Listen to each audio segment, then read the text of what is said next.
Holy crap, we're back.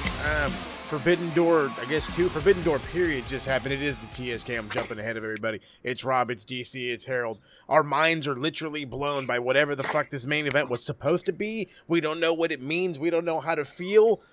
But we know we had to record and we know we had to bring it to y'all. So without further ado, make sure you smash that fucking subscribe button, Max Wrestling, and let's get right into the fucking craziness.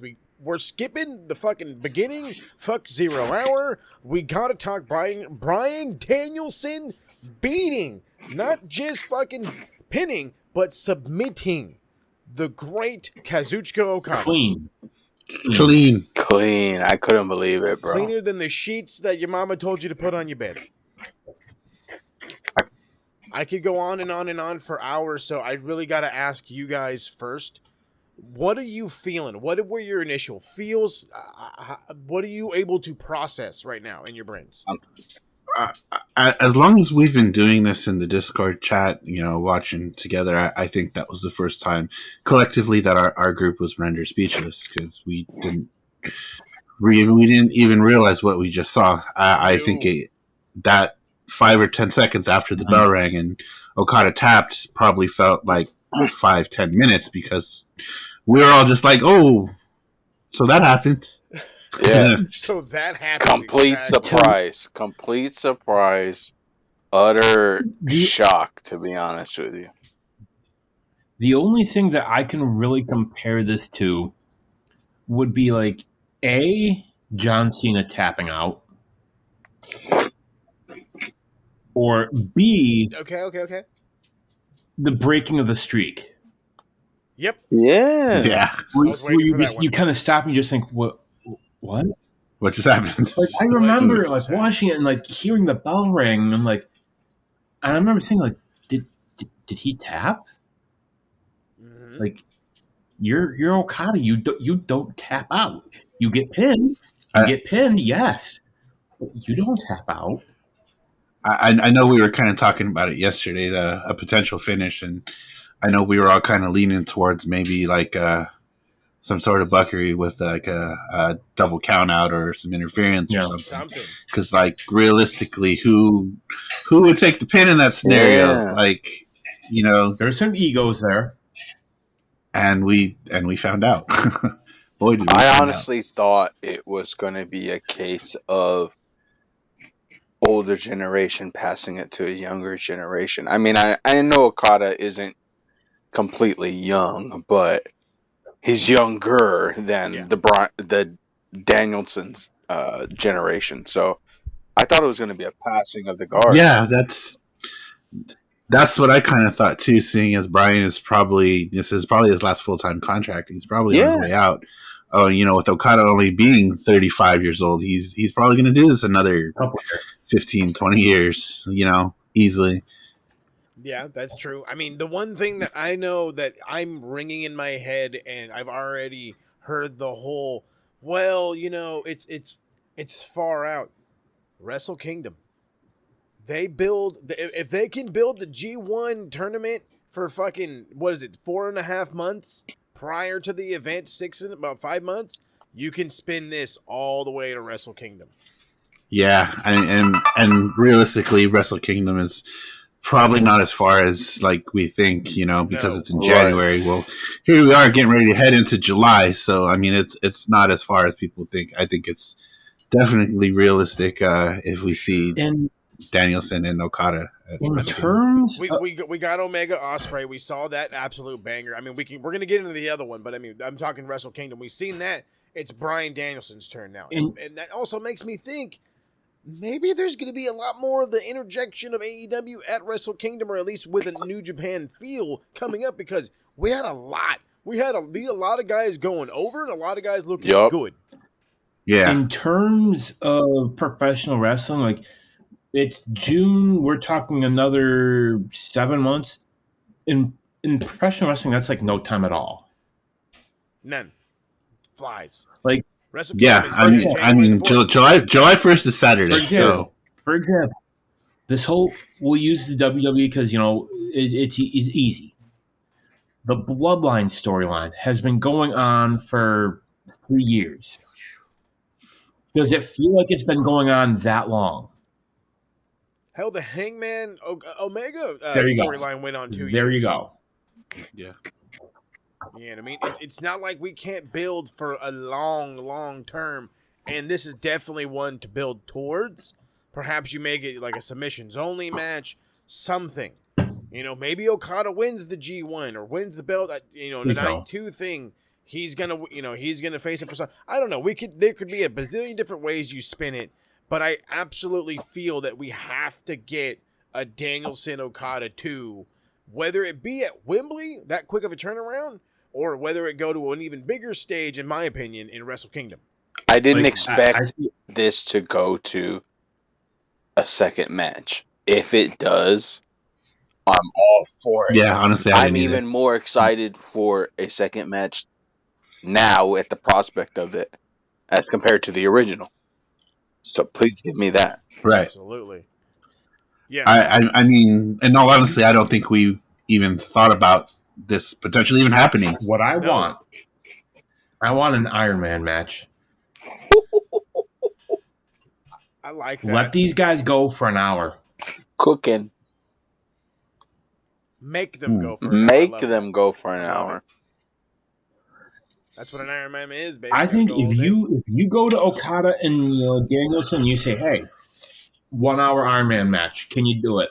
Danielson's going to look at you and just going to say, "Oh yeah." They win about 30 cardio. Minutes. They got a solid set. I want to say about 30. Mm-hmm. So, I mean, I can absolutely see him extending that double time, and then especially with New Japan and the 20 count and the fact that you're able to mess around outside a little more, and you can get away a lot more with laying on the mat because you're going to get that ovation from the crowd. Very true. There's a lot more that they can do to stall and spread the time out to make the match go longer. So yeah, I'm all for it. That's where I'm at. We have to get a rematch. At least I feel we're at that point. We have to get a rematch. Just where? Match time was 27 minutes and 40 seconds. We want a rematch. It was and absolutely killer. I mean, go ahead, D. To quote good old Dave Bautista, give us what we want. Fucking A right. We want a rematch. Give us what we want. And yeah, exactly. It is a rematch. We could go spot for spot on that thing, but it's 2 matches on this entire show, or you have to go out of your way and see. This is number 2 personally on that list for me. The number 1 we'll get into after the 6-man, which honestly I didn't expect it to be as good as it was. I think we are a little taken back by the match placement of it.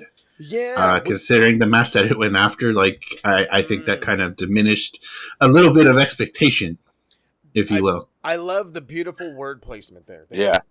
I think it was perfect for the buffer match in between Osprey and Omega and Okada and Danielson.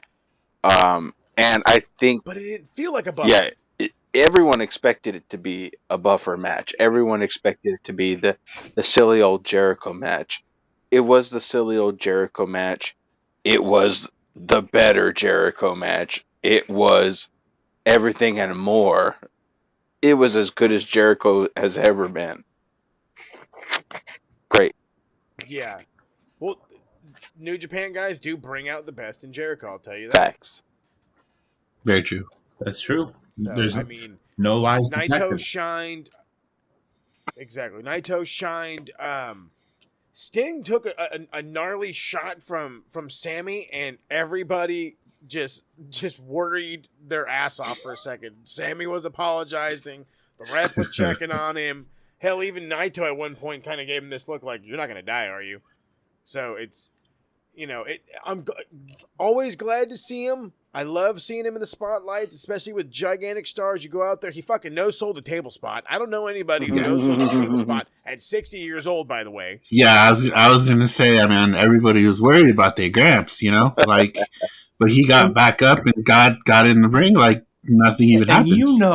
Nobody was worried about it. You could tell when Sammy was on that top rope, he's thinking like, please don't die, Grandpa. Please don't. Yeah. I don't want to do it. Oh, my goodness. This was fun, and it definitely gave a lot of these matches gave you the New Japan feel. Yes. You swore like Gato was here booking this show because nothing felt like filler.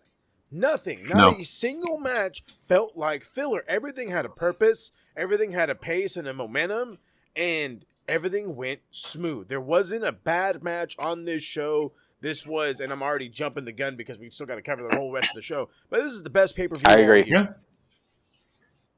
So far, yeah. You know, So- I would say honestly, one of the best pay-per-views AEW has ever done. Agreed. You know, Facts. we go from their last pay-per-view, which to me was, compared to this, was the drizzling shits. Let's be real here.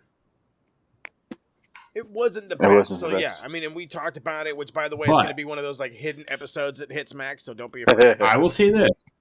I think this was probably the best pay-per-view of any company all year.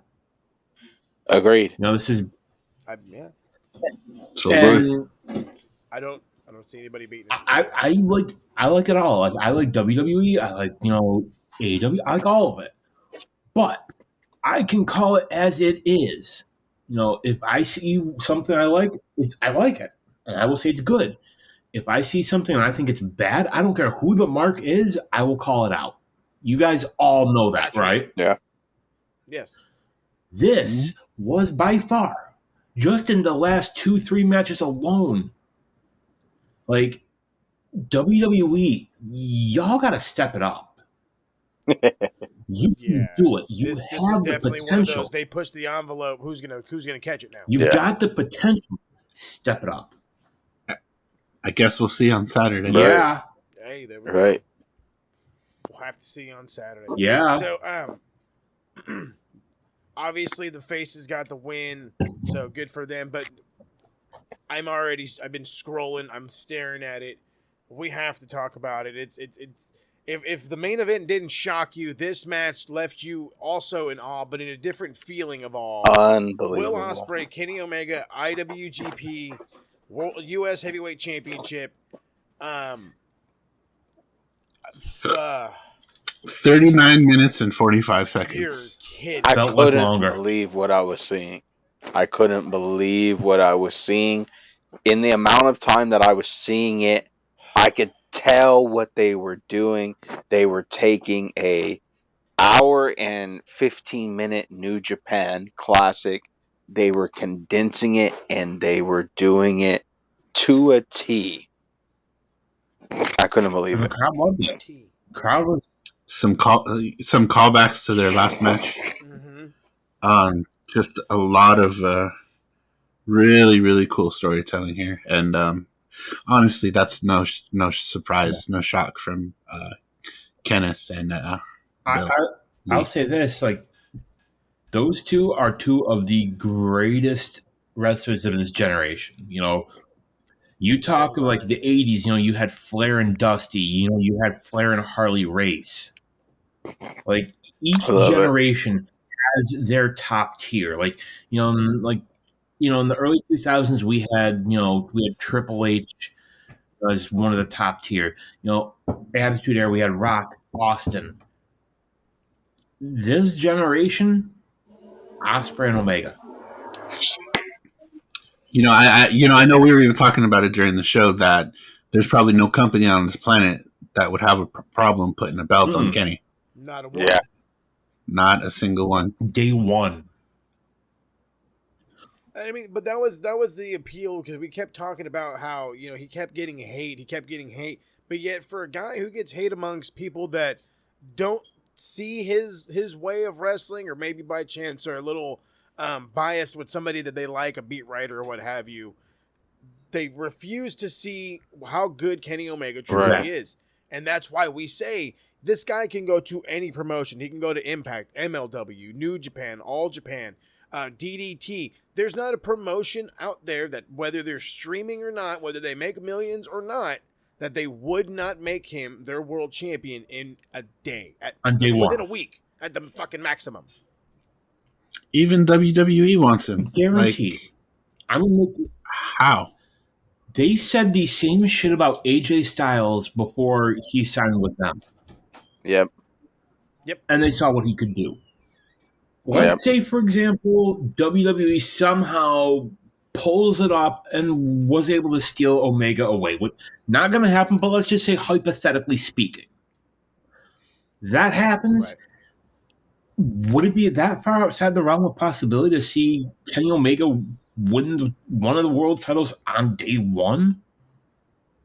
Like, it would be believable. I don't think so. It's not far-fetched, yeah, if that's what you're asking. No, whether he beats Seth, not at all. Like Roman, whoever. He would be at minimum world heavyweight champion before the next following pay-per-view. He would. Oh yeah. Yeah, without a doubt. But I mean, we gotta touch a little bit about this match before I give my ultimate feelings on it, because again, this is another one I could talk about forever. Yeah. I was screaming at the top of my lungs. I even said the fact that this is one of those matches that you could sit down and quite possibly be brought to tears. People that have that much love for this sport, it's hard not to feel emotions by what you're watching, because again, we said it went under 40 minutes. We felt like it almost went an hour. You know what I mean? It was that just, and we didn't know when it was going to stop. We didn't know how it was going to go. All of a sudden, Don Callis comes out, and you feel that the whole vibe is going to change, but it didn't. It didn't. Kenny overcomes the odds. Yeah. I mean, if it wasn't him getting his head fucking slammed everywhere in the most vicious way possible to get hard weighed, it's fucking Will Osprey willing to bleed like a stuffed pig all over the fucking place. And then it was lots of callbacks, again, like we said, to the Wrestle Kingdom match. It was just unbelievable. Quite possibly the greatest wrestling match I've ever seen. Right. And I've seen all the Okada Omegas. I've seen Omega Osprey when they were at Wrestle Kingdom. Can we talk about that DDT spot on the steps? Oh, yeah. That was rough. Put some sauce on it. Right. Oh, there was sauce on the steps the whole rest of the show. Sauce on the steps for the rest of the show. Jesus. Like, I think as a fan, though, the best part of this match was them coming out to their New Japan entrances. Yeah. Hearing Devil's coming out to Devil Sky. Oh, there goes my tripod. Okay. Will Osprey coming back as the aerial assassin. Yes, sir. Coming out to his music. That was very cool. Yeah. Everything about this thing was cool. I think personally, the tears came from the fact that as a wrestling fan, I felt heard in what I wanted to see. I'm watching it. I go, do this. They're doing it. I go this many more minutes. They're going it. They're going past that. They're and then some. Like, I just felt like, and I feel like that's where the tears kicked in. I just felt like damn, like what am I seeing? Our intelligence was not insulted. Oh, by no means. No. To me, what I saw, apart from being a damn good match, I saw two guys who have an absolute love for professional wrestling. To me, this match was a love letter to professional wrestling. God. What it was. It was two guys who have to be in the conversation of the greatest of all time. I will say, Kenny Omega is this generation's Ric Flair. By far. 10 times more athletic Ric Flair. Let's go with that. Yeah, and he doesn't drink, so there's that. Hey. Yeah, I don't know if there's an equal comparison there, but I get what you're saying. But what I'm saying is it's a love for wrestling. They're not in this to make a buck.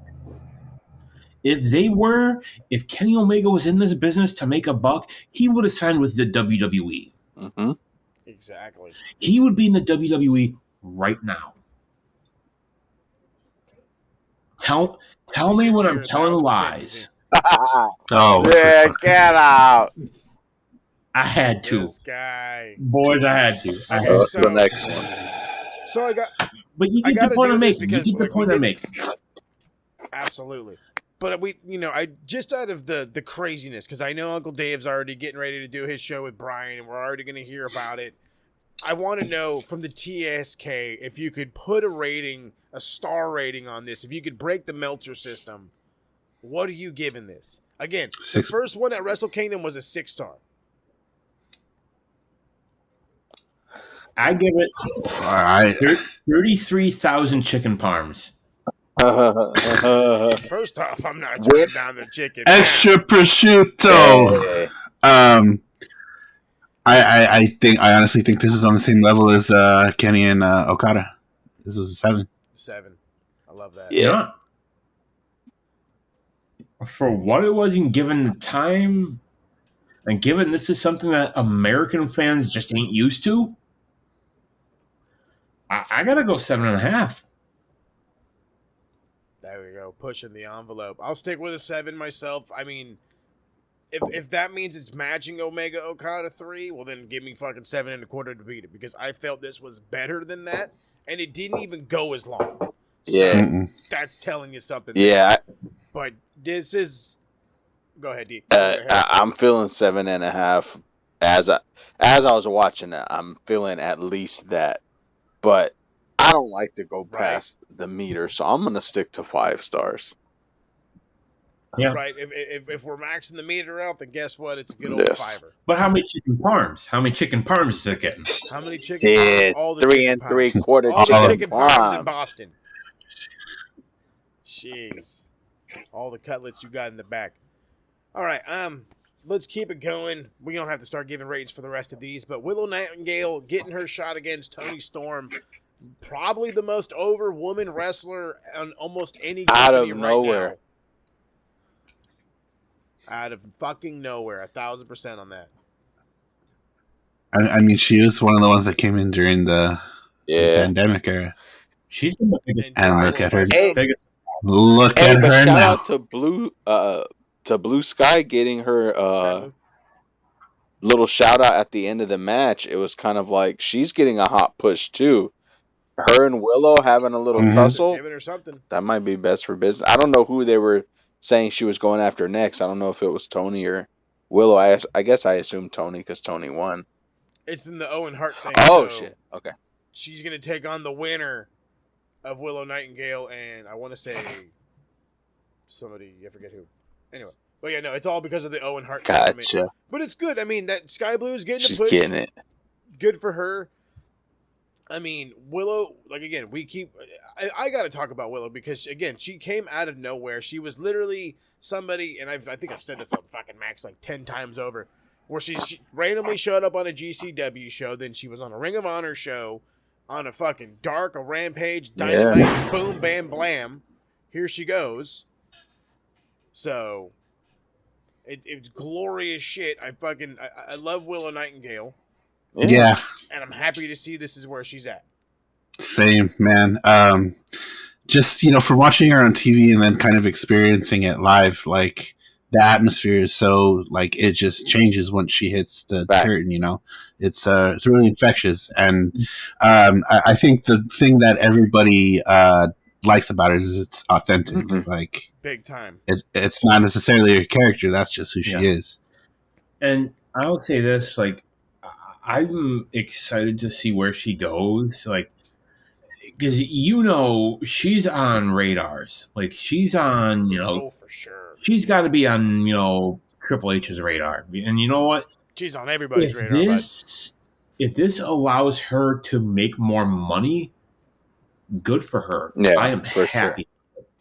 She deserves it. Because if this allows her more bargaining room when her contract with AEW comes up, whenever it does, and this allows her to say, hey, they over there are offering me X, Y, and Z. What are you offering me? Good for her. I am happy for her. Absolutely. Mm-hmm. And, not to really shine over Toni Storm because, she is a champion after all. Facts. Her getting, like, a legit run this time, even though she is a heel, is still proving to be worth its weight. I mean, granted, she got the title because Jamie got injured, but she's still having a solid run.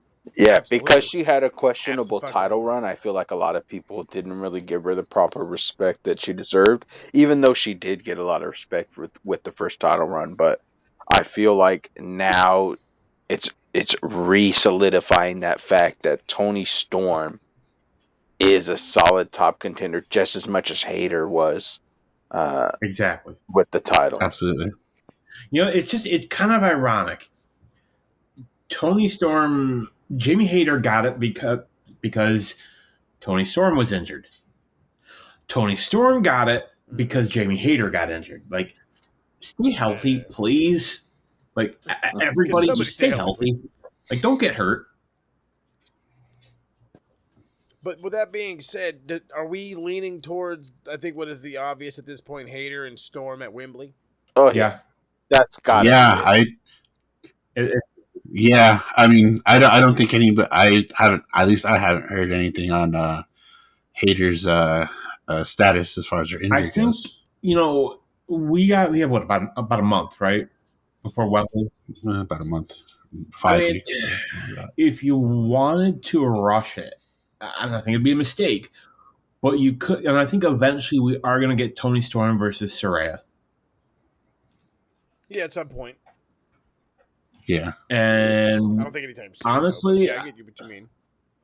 I think Toni Storm would be more effective as a face in that story. But that's just me. That's just my opinion.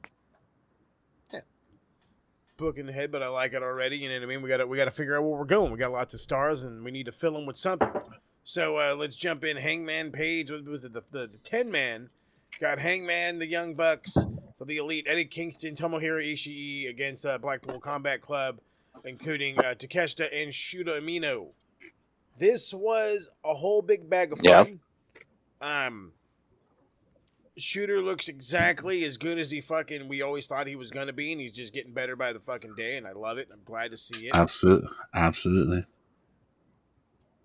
I don't know what else can we talk about this one. I mean, I know I was hoping for some kind of weird thing where we can introduce Coda, and here comes Coda, Yeah. and something about Coda, but no Coda, and I guess that's okay. I'll get over it at some point. I mean, hell, we found out that apparently Takeshita has a nice, sweet fucking name if he ever decides to go to Mexico. Yeah, I feel like this El match Cielo del Don was Callis. this match was on the level that you expected it to be. I feel like it didn't exceed Absolutely. expectations, and for some reason, I think everybody expected it to. If that makes sense. Yeah.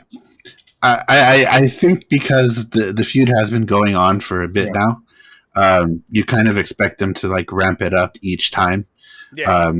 Which from what it looks like, this is probably going to be the blood and guts match in the Right. next 3 weeks. That's fine. Which hopefully will probably be the tail end of it. Maybe we'll get a Ibushi It's there. time to wrap up. I would think so, Since considering the Kingston thing. yeah, and since Kenny will be back with the boys. Also, yeah, maybe. It's time to wrap it up. Didn't think about that. Yeah. Well, It's been a good that's run. how it goes. Personally, this is my favorite thing in wrestling right now. Absolutely. Bloodline is cool and all, but I like this a little bit better. It's a different side. For sure. I like Because- that different side. I like that analogy. And this is what I always tell people. The difference is you watch AEW for quality of matches. Fact. You watch WWE to be sports entertained. Factual. I mean, there's a different sense of There's entertainment. There's nothing more wrong of with a. that. There is nothing wrong with watching one or the other. There's nothing wrong with it. Pretty much what you're emphasizing, though, is there's a glorified aspect to how you talk and how you present yourself, as opposed to the over-the-top wrestling rather than your persona in AEW. You like what you like, and there are certain things that AEW does better, and there's certain things that WWE does better. Facts. And I love that because I'm going to use that as a segue because I don't think there would have been any way this match would have been any good in the E, and that's Sonata against Jungle Boy Jack Powell. Yeah. We were talking shit on it. I was talking shit on it. I didn't think that this match had any business being any kind of sort of good, And guess the fuck what? They told every single one of us to go fuck ourselves, and they put on something They very did. good. To borrow a phrase from the late great Iron Sheik, they made us humble.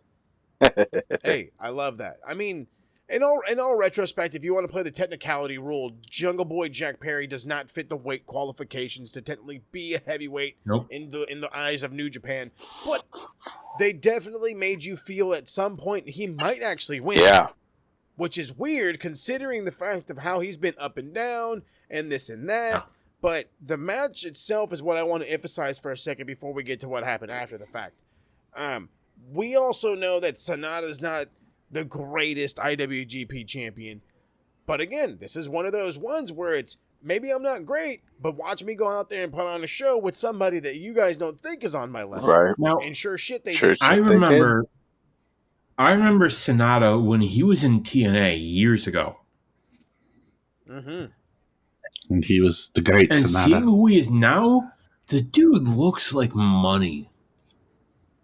He does. Look Like, how can you look at somebody like, honestly, if I'm Triple H and if I'm, whoever in WWE that makes those decisions, I'm looking at Sonata and I'm thinking, I want this guy. Absolutely. I want him. And he's put himself on the map. when his contract comes up, and I'm not sure how New Japan does their contracts, Same thing, length time, all the time. but Tony Khan's thinking that too. He's thinking, I want him. I would. Because New Japan talent. seeing him come out with that title, my God, he just looks like money. Like, I'm Not seeing only that, dollar signs. I mean, not only that, as you emphasized, the Sonata of old, the guy that was the tag team guy, he was slimmer. He didn't have this look. He got buff. He got in shape. Yeah. He cleaned up his hair. He cleaned up his face. He looks like a main event guy. Oh, yeah. He looks like somebody that you want to put on a poster. And I like that. I would say the whole cowardly lion look wasn't really working for him. But boy did they switch that up real quick. Yeah. All right, it's now working. To get to the fun part, we all saw it coming. I believe I even gave it a lackluster, it was all right idea of the turn that he did. He turned on Hook. Called it. It was as mediocre as can be. Everybody called it. Everybody's seen it coming. There was people in the bathroom that figured it was going to happen while they were in the bathroom. It happened. Now, I don't know where this goes. I guess it's going to go towards the FTW title, and it just makes it smell of desperation for poor Jungle Boy.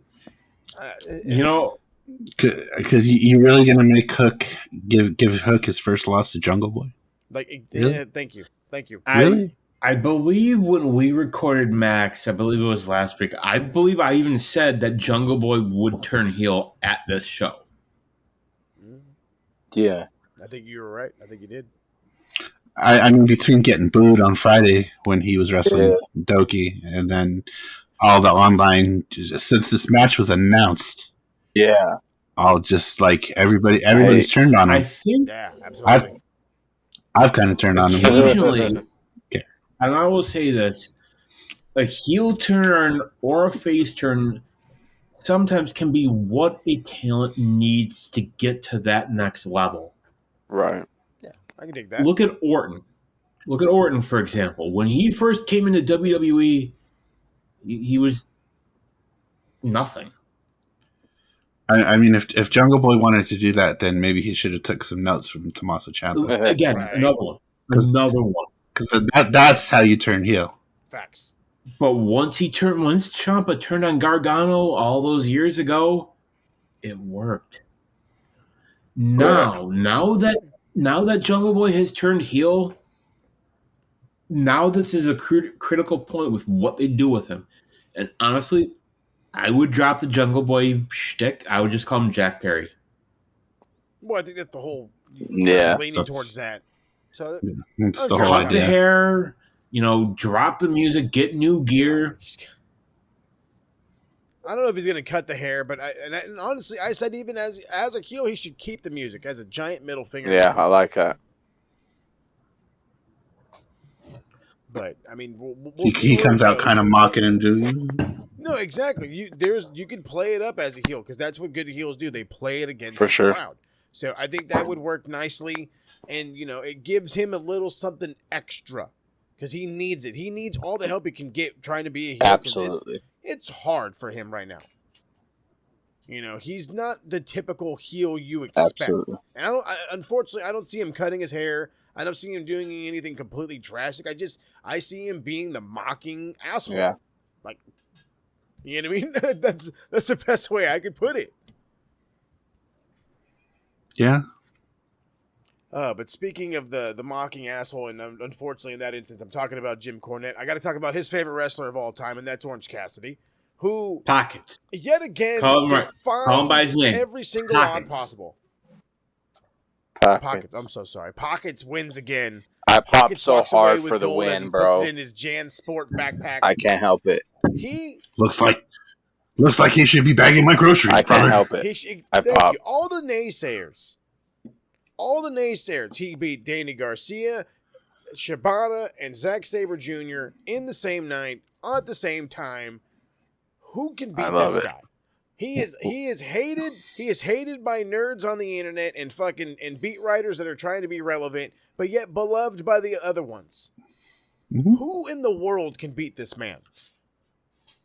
Besides probably Bryan Danielson. Somebody has to. I mean, the poor boy he's hurting. Miro.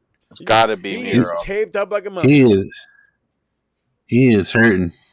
Danhausen can I do don't it. have a problem with that.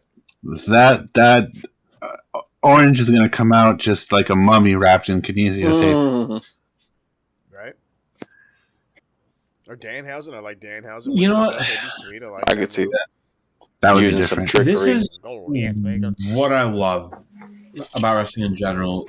Just that when really these multi-man matches where it looks like any one of them could win, and honestly, I can't speak for the rest of you guys, but I would have been fine with whoever won. Like, if Zack Sabre Jr. had won, cool. I would have been fine with that. Cool. If Shibata had won, okay. If Garcia, I mean, me being a Buffalo guy, was I kind of rooting for Danny Garcia? Not gonna lie, yeah. I was. Yeah, I mean, I agree. I'd have no qualms with any of those guys being champion. I've said it before with other guys. Garcia is a future champion. He's a future world champion. Yeah. And I don't get it. Absolutely. I mean, if Shibata was on TV every week, I would not mind. No. Trust me, I was thinking the exact same thing. But it's the white guy won, and now it's who's going to actually beat him. Miro's a good option. There's a plethora of other ones, I'm sure. But Jungle Boy, even. He's going to continue to rub it in the faces of all the haters for as long as we can get it, and I'm going to enjoy every second of it. Now, to tie in with the last match, what if Jungle Boy is the one? Sure. Jungle Boy and Luchasaurus with the singles titles at the same time. I actually don't mind that. I mean, what a better way to cement his title. And I'm sorry, but the FTW title means jack shit. No, you're not. It doesn't mean anything. And I'm sorry, but the only reason that they still have it and that Hook still has it is because Taz is his daddy. Taz is your daddy. Speaking of Taz as the daddy, your kid is getting his ass beat. Go save him. Get your ass off commentary and go save your fucking kid. I think that would have made a bit more of an impact. He's too fluffy. Taz is too fluffy to do that. So what? Just chase him away then. It's just something. Maybe if they were up there on the ramp like where they normally are, he probably would have got up, but because they're down there by the ring. Up the ramp, and then I got to go back down the ramp? Well, no. Junkie only did a clothesline, right? He didn't keep it going after the clothesline. No. Yeah, it was just a sucker punch, and then he walked away. What does Taz? I mean, do we all remember? Do we remember Taz's last match and how utterly god awful it was? I don't think so, and I'm trying not to remember. So let's. I don't. It was Taz versus Jerry Lawler at One Night Stand. Oh God. Next. Really, I'm already sold. All it was. That sounds. That's all so it terrible. was bell ring, Taz mission, tap out, over. Smell you later. That's all it Peace was. out. Adios. Oh my goodness gracious. Yikes. Yeah, it was bad. So let's talk about it. We're almost towards the end, believe it or not. Going backward seems to be like a heck of an idea. We're streaming right through this piece. CM Punk and the Owen Hart tournament defeated my man Kojima. We were all praising Koji. We were all hoping for Koji. We were hoping he would land not only the chops but that strong lariat, and we didn't get it. Is heel Punk right now? Is he a thing, or was he just playing the Toronto crowd? He's playing the Toronto. Oh, I got had something to to say do. about. I got something to say about this shit. We'll go, baby. Come on. If people cannot see this shit, this tournament is set up for Phil to win it all. Phil is going to win the Owen Hart tournament this year. He is. He's the Bret Hart guy. Yeah, That's I what don't. he said. And I will say this about him. He has become the very thing he used to rail against, the very thing he used to hate. He's become that guy. Of course. Oh, the hustle, loyalty, respect fella. He has become that bitter old hang-arounder. He's become the New York Yankees. Hey, watch it. Hey, first off, don't you dare talk about the Yanks. All right, got Yogi Berra right there and Derek Jeet. How you doing? You're talking to a New Yorker. You watch it. I'm a Cali Yankee fan. If you don't chill out. When was the last time a Cali team has won a World Series? I don't give a shit. 3 years ago, actually. Hey, Dodgers? with the Dodgers. How many? How many? 3. The Dodgers. 27 was it world titles? 27? Yeah, we got 27. I was only alive for 4 of them, but we can talk about baseball a whole different day. But yet again, as much as Punk is the Yankees, Kojima went out there and again another dude who people are gonna bag on because they only know him as him and a tag team guy. He was a former IWGP Heavyweight Champion and held, I want to say, it was All Japan's Triple Crown champ at the same time. MLW champ too. Koji was legit. Hey, don't forget the ML hits. Koji's the man. Koji's been there, done that. Good respect for him. Hope he comes back. Punk moves on. It's obviously set up for him. We get that. But I gotta ask that because we're gonna segue right into that guy. Does that mean, are we leaning, I should say, towards Punk and MJF already? I don't want it, but if it happens, that's fine. The dog collar match was great. Yeah, I'll admit that. I made this prediction. I'm going to make it again. We all have said that MJF should have turned him face. We've all agreed with that, right? Right. But, and I think the problem is they are going to book CM Punk as the face in that feud. But the fans are not going to want it. The fans are going to want to cheer MJF. Right. And I said it before, and I will say it again. CM Punk is going to be the one to beat MJF. I hate that. You understand? Hate it so much. You know that I'm right. With a fucking passion, brother. The 3 of you know that I'm right. And then you know what's going to happen? CM Punk's going to get hurt again. He's going to get hurt again. Why we hate it, big dog. That's on Tony. Putting the world title on him again is fucking stupid. He'll be a 3-time world champion with a 24-day reign. That's right. I was gonna say 24 fucking days. You know what? I'll accept the notion of Punk winning if he is just a strict transitional champion for the guy that should be AEW world champion, regardless of whatever bullshit story he's in, and that's Kenny Omega. You know, here's what you do. He just proved that guy is the most over motherfucker there is in this goddamn company. Here's what you do. Whether he lost or not. CM Punk wins it at a pay-per-view on a Saturday or a Sunday or whenever the fuck they're going to do it. The following Dynamite, he drops that shit to Kenny Omega in a goddamn squash. Done. CM Punk rides up into the sunset, never to be seen again. Fuck you. Goodbye. You're done. Wishful thinking. Right. Kenny Punk would probably be the best main event for Wembley if they can make it happen before then. No. Let's do it. Honestly, with that being said, if you're gonna do that match, Double or Nothing 2023. Can we just do You Double mean or Nothing? I think you mean All Out. All Out. There you Whatever the event was, but That Double, 1 year to the day of Punk being a douchebag and being a whiny little bitch, and Oh yeah, Brawl Out. Oh, That's All Out. That one. Yep. The All Out Fallout. That's after All In. A week after. There we go. I think it's gonna be in Chicago too. So Nice match. So, again, before we hit MJF, because it popped into my head, I gotta ask you guys because you guys have Austin's opinions. Does Bryan Danielson's win make him #1 contender, maybe, or does it make him like in the running for #1 contendership of the IWGP World Heavyweight Championship? Should he be the next guy to face Sonata and Bryan? okay, here I got it. That would be fantastic. I got a perfect storyline, and you hear me out. All in Wembley. You got Sonata versus Bryan Danielson for the IWGP World Heavyweight title.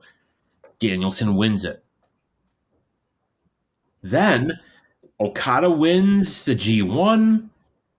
Wrestle Kingdom. We get Okada, Danielson 2.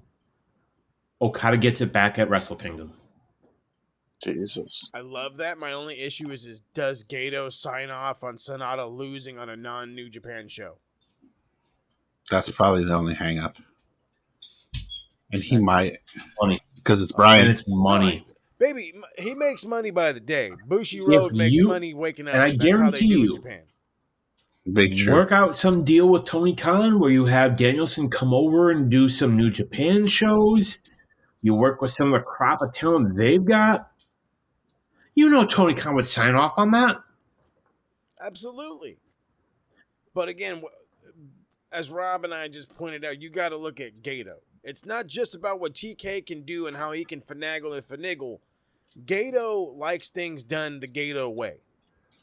Beyond that, So beyond Gato. Again, I'm not saying it's not a possibility. I'm just saying, as much as it's a dream factor, we have to also take into reality what it is. You know what I'm saying? No. I love it. Don't get me wrong. I fucking love it. Beyond Gato. That's a hell of a fucking storyline. Beyond Gato, if the ownership of New Japan can see the opportunity to make money here, which this is straight up money, they can tell Gato, do it. Well, because here Well, go ahead. Japanese people aren't like Americans. They don't care about money. Again, money is not an object to them, but I understand that. But here's one thing that they do like. They do like more exposure. That's one thing they do like. They do like garnering bigger audiences, whether they be from across the seas or not. And that's one way you can do it. If you have Bryan Danielson hanging out on Dynamite, on Rampage, Collision, whatever shows he's going to show up on, rocking the IWGP World Heavyweight Championship, that's going to get you eyes on that product. It's going to want to make you figure out, how did he win that? Who did he beat? What's going to happen next? When's he going to defend it? Then on top of that, if you can make him champion early enough, he can go back to Japan and face the New Japan Cup winner to prove that he's that strong, have his debut match in Japan prior to Wrestle Kingdom. Think of what Jon Moxley being the GCW World Champion did for them. That's true. It's very true. It's very true. That's very true. That's just what I'm saying. Exposure is one thing that the Japanese do not want to turn down. And they got a little bit of it from Hiroshi Tanahashi against MJF. Is MJF officially that guy? Can he just work with anybody, or is Tana just that fucking good? Both. I think both. Agree. Harold's, I don't know, Harold's indifferent. Tanahashi, he's slowed down a bit over the years. He's getting older. A lot of it. But that match was pretty good on both ends of it. And I honestly don't believe MJF carried that entire match. A lot of it has to be credited to the experience of Tanahashi, for sure. Absolutely. Absolutely. Tanahashi is the man. He can carry anybody at any time. We knew this was going to be at least on the level of good. I think it was a little bit better than good. MJF is MJF. He retains his gold. It just... The question, it just continues to be who it's going to be. And we already covered a bunch of different guys who it could be. And it makes me salivate. You know what I mean? Yes, you can complain that he doesn't fucking defend the belt. He doesn't need to. Yes, you can complain that all he does is fucking talk. But the reality of the matter is regardless of his opponent, whether it be a Hiroshi Tanahashi, an Adam Cole on a random Dynamite, you want to watch. Yeah. When his matches happen, you want to watch. You're not like the other dude, not like the other guy that doesn't like wrestling for months on end. Him, you've already gotten sick and tired of. You've already heard everything he's got to say 10 times over. It's the same fucking thing. Oh, he's just going to win anyway. At least Max is going to go in there and do something different every single time. And Max is one of those guys that he's a student of the game. He's a fan just like we are. And he's even said he watches everything.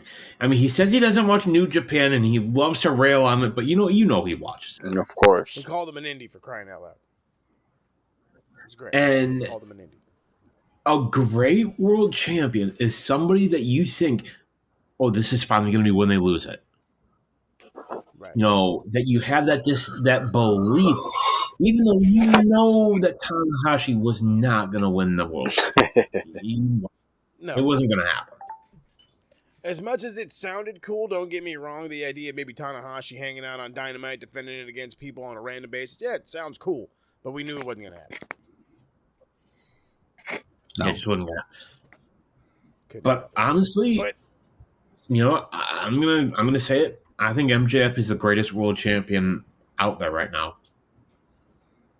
He's definitely on top of something, that's for sure. I don't want to say he's better than Roman, but I'll say it. You can make an argument. I will say it. As an AEW guy, while also a realist, I can make that debatable argument. I will always side with my guys, so of course it's going to be MJF. But the reality of the matter is both of these guys are doing their job right. Yes, you hate one guy a little bit more, or vice versa, depending on your like of which company, but they're doing great. And it's going to be a shock to see who beats them, when they beat them, and in all reality, that just builds the anticipation of their reign. CM Punk and Corey. So, oh, yeah. Y'all know I'm right. Don't do it to me. Y'all know I'm right. Oh, don't do it to me. All right. Well, I do want to touch a little bit on like the pre-show. I don't know if you guys caught a majority of the pre-show. Billy Starks. Yeah, it was cool. Billy Starks. I mean, another one. I mean, Nick Wayne just graduated high school. He makes his AEW debut, I want to say July the 12th, the same day as my wife's birthday. So, you know, that's awesome. Guy just graduated high school. And another one, Billy Starks. She just had a Ring of Honor Women's Championship match against Athena. Another one, just graduated high school. I love seeing this. It was actually an Owen Hart tournament match. Oh, was it? Oh, well, then pardon my French. You know, I'm over here thinking that she was getting the big time. But, hey, it is what it is. It's still a big-time match on a pay-per-view, whether it be the pre-show or not. It's against a champion.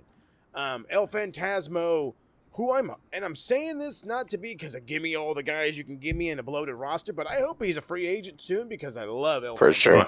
He's excellent. Soon. Him and Stu Grayson was a perfect combination of talent together. I mean, they're both very lucha. Canada boys. Canada boys. Can't go wrong with the Canadian boys. But and then on top of that, Stu Grayson hanging out with the Righteous. Is it the Righteous? The Righteous. The Righteous. Thank you. It works. I don't know what it is, but it fucking works. And I love the snapping. I love the whole thing. This is a cult leader. This is how you do cult leader shit. If you're the fucker that's watching this and you're stealing notes, steal that bit of note and take it to somebody on that side and tell them this is how we should have did the Fiend. Plain and simple. DC's dying to say something. What you got for me, D? No, what I saw that I enjoyed. It was highly enjoyable. Yeah, absolutely. And then what was the first one? It was the first match was the Mogul Embassy against Chaos and El Desperado. That's fucking weird. That was a very Like- weird one, considering the fact that I'm pretty sure El Desperado was with Suzuki Gun and they hated Chaos, so it was Right. It was one of these like, huh? I mean, Desperados isn't just Five Guys now, but That's true. like they couldn't get somebody from Chaos to come over. Like, Of all what the people, hell? All right, where's Taguchi? Where's old man Taguchi? You gonna tell me he couldn't come over and fucking dress up in his fucking football gear, his rugby gear, and run the ropes? Like you couldn't get Toro Yano to come over. You couldn't exactly. You couldn't get Yano to come on, you guys. But anyway, Missed opportunity. Missed opportunity. There was another match actually. Lij, Shingo Bushi and Hiromu against United Empire. Oh, that's right. That was a fun one. Why? Popping back in my head, the TJP is a part of United Empire. Why is Swerve Strickland not higher up on the goddamn fucking card? They need to get him away from the Different factions. episode. I know we kind of What if Totally. Swerve is the one to beat Orange? That's what we're hoping for. I mean, he's number one on my list. And again, it's not that I don't love Orange. I just feel like now's a chance to take on Swerve, and giving him that belt. That belt is super fucking recognizable right now. Is the perfect way to do it. Sometimes, not the TNT, not some bullshit other belt, but the sometimes you got to take chances with titles. You got to say, okay, I'm going to take a chance with Sometimes it pays off, sometimes it doesn't. Swerve is somebody that is money. Big time dollar bills. This show was money. It was probably the greatest show we've seen in the last 2 years. I don't even know. Easy. I'm show still in here. awe. I can't wait to rewatch it. If you haven't watched it, you need to go check it, or at least at the minimum, go get your highlights going. So, with that being said, we're going to wrap it on up out of here. But before we do that, we're going to get into the fun plugs. Rob, 100 days, 100 riffs, or whatever it goes. How's that going? How's the TikTok live treatment? We are on day 56. We're gaining some momentum on the TikTok and the Instagram and all the socials. If you want to see what I've been cooking up, hey, Linktree. Hey, it's Rob. You got all my socials, all my music. Come listen to some riffs. Come say hi. They are more than just metal. Trust me, he has got a whole variety. It is damn worth the listen. Harold, you went to my second favorite place in the entire world, Palm Springs. I'm so jealous. What went down? What was the reviews like? Hit me with some Bro, stuff. Palm Springs is just the place to be. If you're just trying to chill out, be romantic, have a couple drinks, cruise on the golf course, walk through downtown, rub elbows with celebrities. We got to step into Frank Sinatra's front yard. The gardener said, "No gente, take pictures." Coolest shit. If you like adventures in California, food taste reviews, check out the Two Sweet Click Adventures on YouTube. That's right. And for damn sure, you're going to be able to hit that link down below in the description. So do that. DC Thursday is Trivia Takeover. Last week was the TSK Takeover of Max Wrestling. We have a tag team title match. Not only do we have a tag team title match, it's mano y mano and another round of King of the Mic. Y'all know I'm a straight shooter. How you doing?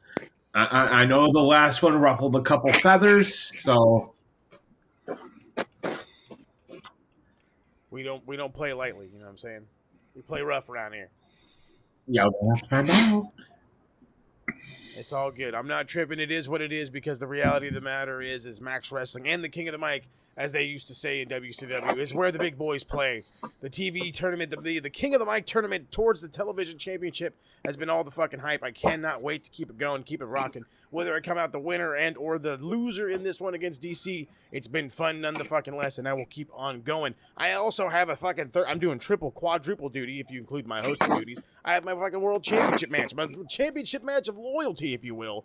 So, Oh my god, I'm so fucking tired already. And speaking of that, we got English homework due by midnight. So it is what it is, ladies and gentlemen. But there it is. This is done. We're dropped. Double or Nothing review that was supposed to drop. It is a random episode that will drop on the Max Wrestling site. Don't worry about it. But this is gonna drop as soon as we can get it to do so. We appreciate y'all hanging out with us. We will catch y'all around the bend for the next time. Probably gonna be a lovely building of All In at Wembley. All right, boys, hit me with the too sweet. Let's get on out of here. Boys.